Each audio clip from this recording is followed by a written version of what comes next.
Maya, seorang wanita muda dari sebuah desa kecil di Jawa Timur, telah lama hidup dalam kesulitan.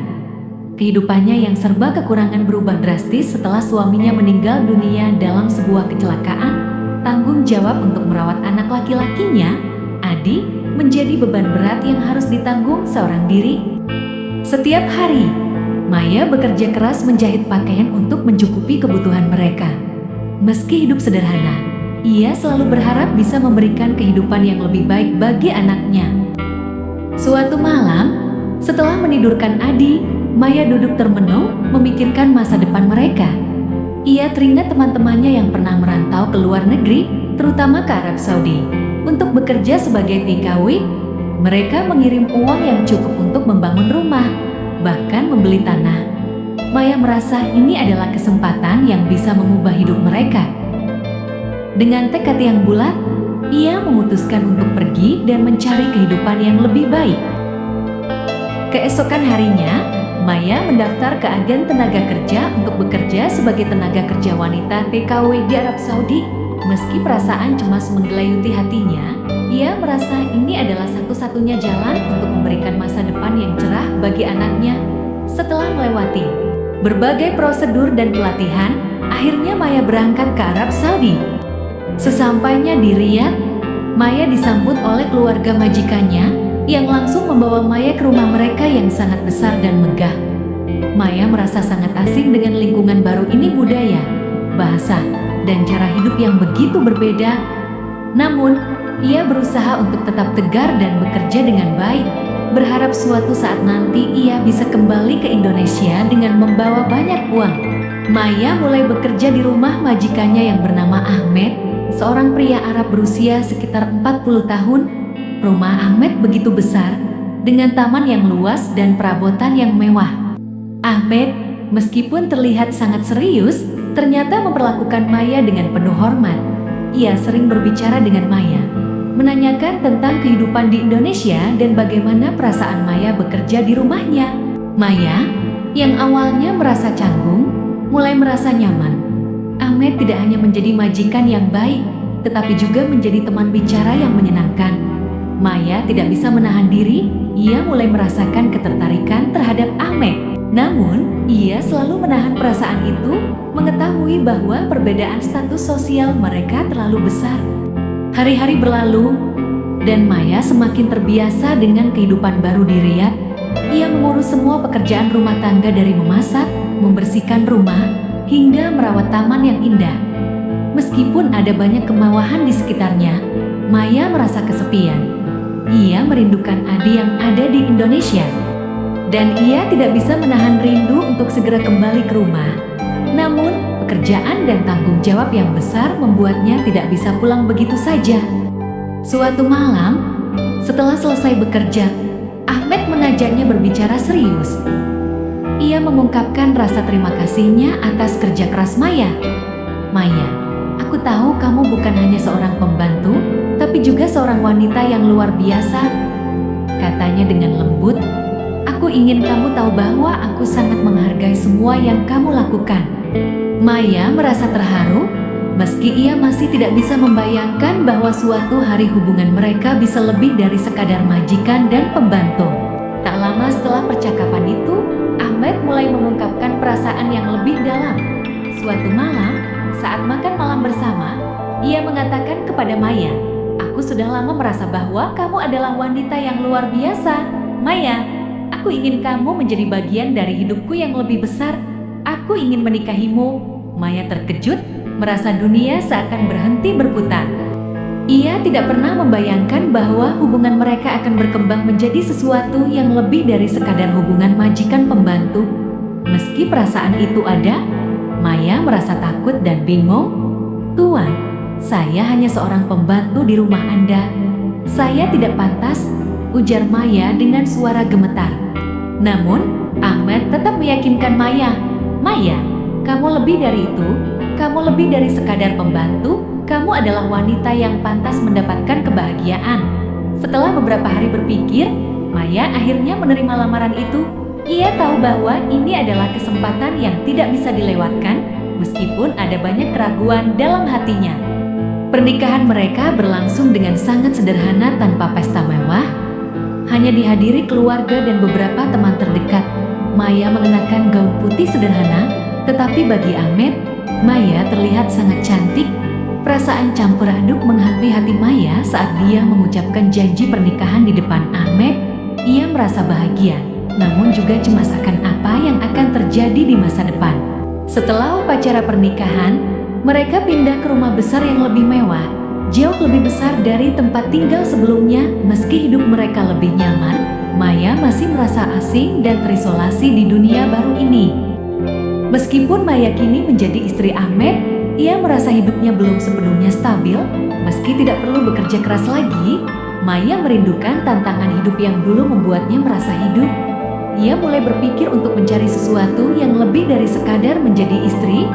Ia merasa bahwa ia harus melakukan sesuatu yang berarti, tidak hanya untuk dirinya sendiri, tetapi juga untuk orang lain.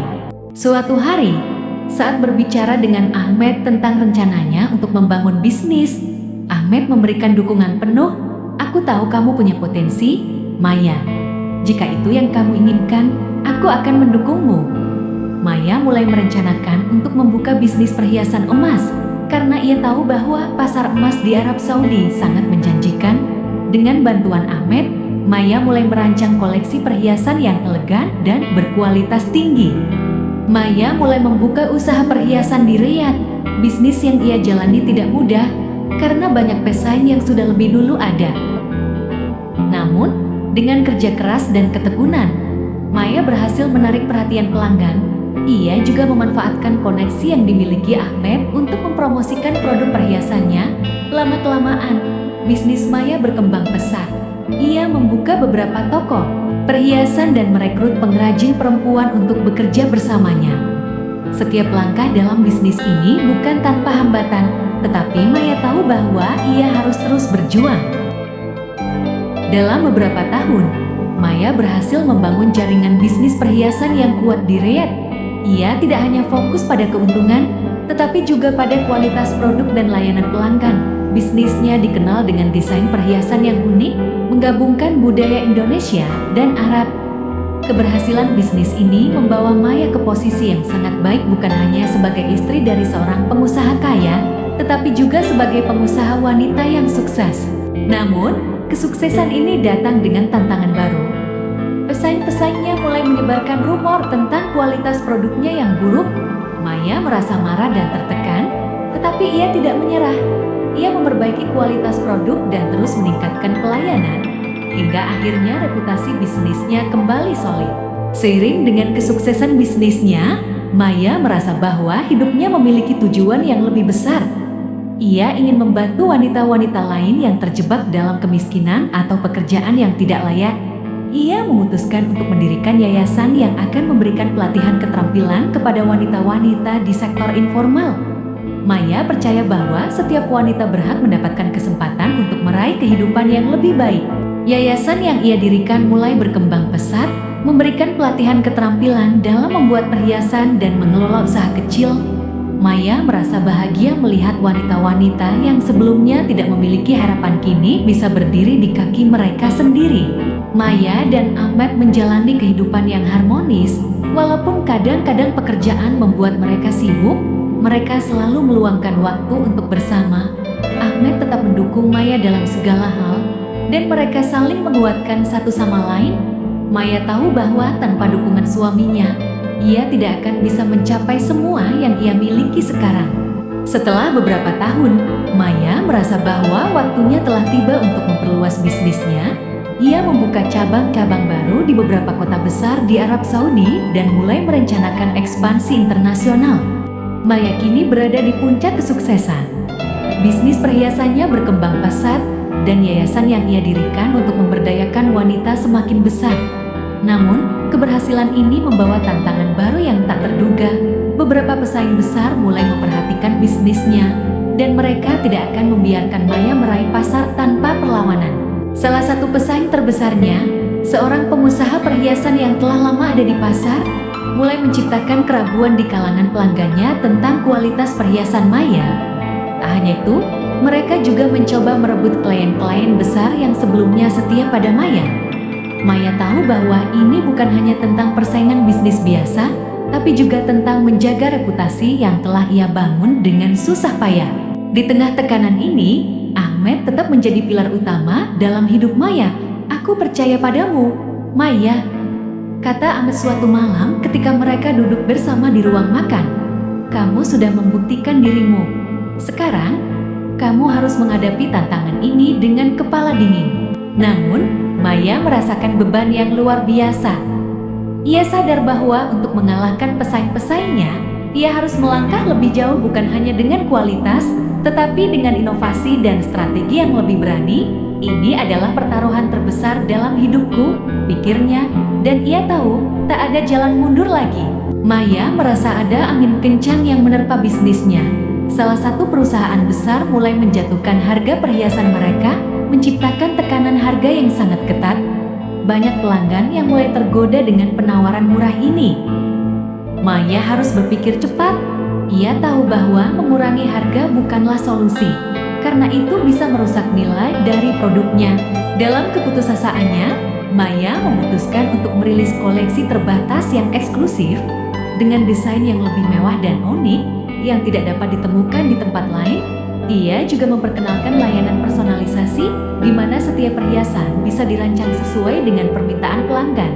Hal ini membuat pelanggan merasa lebih dihargai dan menjadi lebih loyal. Namun, pesaingnya tidak tinggal diam. Mereka menyebarkan rumor bahwa Maya memanfaatkan bahan-bahan berkualitas rendah dalam perhiasannya. Beberapa pelanggan mulai meragukan keaslian produk Maya. Dunia Maya mulai dipenuhi dengan komentar-komentar negatif. Meskipun demikian, Maya tidak membiarkan dirinya terpuruk. Ia memperbaiki semua kekurangan yang mungkin ada dan membuat strategi pemasaran yang lebih agresif untuk kembali menarik perhatian pelanggan. Maya terjaga tengah malam. Matanya memerah karena kelelahan. Bisnisnya berada di ujung tanduk dan ia merasa sangat tertekan. Di tengah kegelisahan itu, sebuah masalah pribadi muncul. Hubungannya dengan Ahmed mulai terganggu. Meskipun mereka berdua saling mencintai, perbedaan antara pekerjaan mereka semakin memperburuk keadaan. Ahmed merasa bahwa Maya terlalu fokus pada bisnis dan yayasannya, sementara Maya merasa terabaikan karena Ahmed sering bepergian untuk urusan bisnisnya. Ketika mereka berbicara tentang hal ini, konflik tak terhindarkan. "Kamu lebih mementingkan bisnismu daripada keluarga kita?" ujar Ahmed, suaranya penuh frustrasi.